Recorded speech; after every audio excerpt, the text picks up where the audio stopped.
दोस्तों, हमारे देश में कई ऐसी ऐतिहासिक इमारतें और संरचनाएं हैं जो अपने अंदर बेहद गहरे रहस्य को समेटे हुए हैं। और आज के इस वीडियो में मैं आपको एक ऐसी ही ऐतिहासिक संरचना से रूबरू कराने वाली हूँ। दोस्तों, बिहार की राजधानी पटना में स्थित है अगम कुआं और इस कुएं को बेहद रहस्यमय माना जाता है। ऐसा क्यों? चलिए जानते हैं।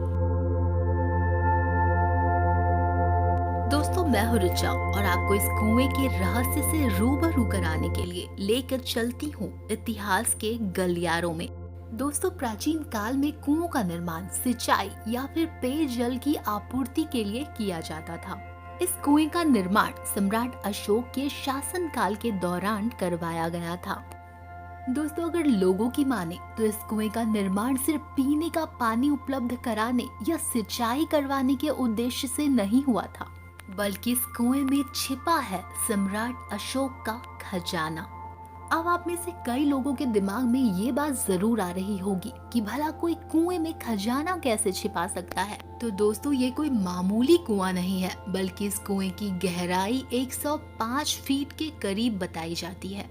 कई जानकार तो ये भी दावा करते हैं कि ये कुआं अंदर से कई छोटे छोटे गुप्त कुओं से जुड़ा हुआ है और इन सभी कुओं के अंत में है वो तहखाना जहां सम्राट अशोक का खजाना छिपा है। ऐसा कहा जाता है कि ये तहखाना कई गुप्त सुरंगों से जुड़ा हुआ था और इन्हीं सुरंगों के माध्यम से सम्राट अशोक के विश्वास पात्र और स्वयं सम्राट अशोक भी उस तहखाने तक जाते थे।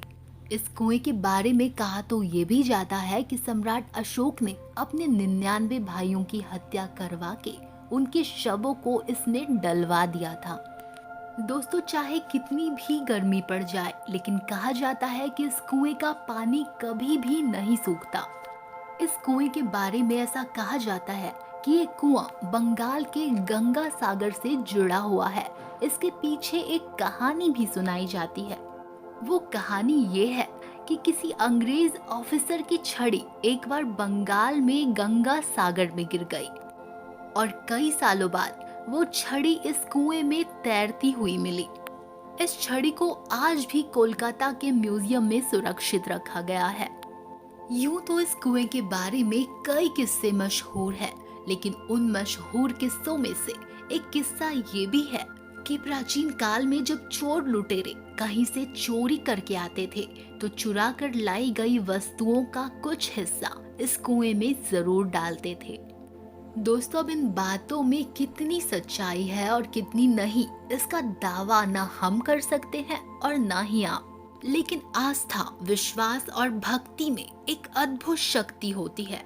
इस बात से ना तो मैं इनकार कर सकती हूँ और ना ही आप। ऐसी ही आस्था और भक्ति इस कुएं के साथ भी जुड़ी हुई है, जो इस कुएं के महत्व को और भी अधिक बढ़ा देती है। दरअसल इस कुएं के पास ही स्थित है शीतला माता का मंदिर और भक्तों के बीच ऐसी आस्था है कि वो शीतला माता के मंदिर में जाने से पहले इस कुएं की पूजा अर्चना जरूर करते हैं। इसके बारे में ये भी कहा जाता है कि इस कुएं के जल में ऐसी शक्ति है जो कई प्रकार के रोग और बीमारियों को ठीक कर सकती है। दोस्तों, ये थी कहानी अगम कुआं की। बिहार का इतिहास अपने आप में काफी स्वर्णिम रहा है और बिहार में ऐसी और भी कई इमारतें हैं जो इसके गौरवशाली इतिहास को दर्शाती हैं। इन्हीं में से एक है स्वर्ण भंडार और दूसरा है नालंदा का खंडहर। इनके ऊपर मैंने वीडियोस पहले ही बना रखी है, जिसकी लिंक मैं डिस्क्रिप्शन में दे दूंगी। अगर आप चाहें तो इन वीडियोस को वहां से देख सकते हैं। दोस्तों, आज की वीडियो में बस इतना ही। वीडियो अगर पसंद आई हो तो इसे लाइक कर लीजिएगा और अपने दोस्तों के साथ भी शेयर कर लीजिएगा। और हाँ, आगे भी ऐसी वीडियोस देखने के लिए मेरे चैनल अरोमा ऑफ ड्रीम्स को जरूर सब्सक्राइब कर लीजिएगा। जल्द ही मिलूंगी एक नए वीडियो के साथ।